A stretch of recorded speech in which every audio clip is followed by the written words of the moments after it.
L'eau potable, une urgence pour certains, une nécessité pour tous. Les habitants du village de Benguié, dans le Moyen-Ogooué, en ont bien conscience, car ils connaissaient il y a peu de graves problèmes sanitaires liés à une eau malsaine. Avant l'implantation de ces pompes, je dirais, modernes, les populations de Benguié 4 allaient dans la broussaille rechercher de l'eau. C'était une eau vraiment pas potable, puisque c'est des eaux sûrement stagnées, des puits. Et ça posait vraiment un problème d'hygiène et un problème de santé. Ces eaux-là, effectivement, nous amenaient à trouver des maladies de la gale, de la diarrhée par exemple aussi. Et il y a même aussi de la bilharzie.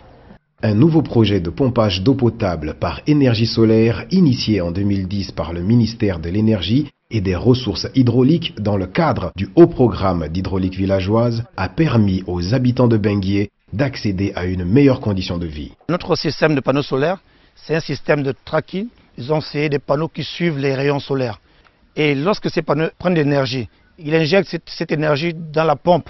Et après traitement, cette eau est directement lancée au château. Et après le château, il y a distribution au niveau des 9 bonnes fontaines installées dans le village.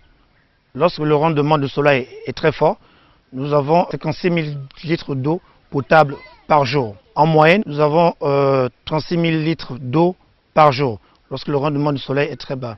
En ce moment, parlons d'abord de la population immédiate, c'est la population de Benguié 4.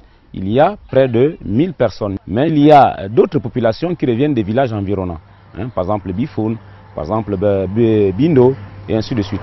Un autre site est opérationnel à l'heure actuelle. Il s'agit du plus grand village du Gabon, Aoua, dans le Wollentem. Et devant la satisfaction des villageois, un troisième site est en projet à Aboumi, dans le Haut-Ogooué.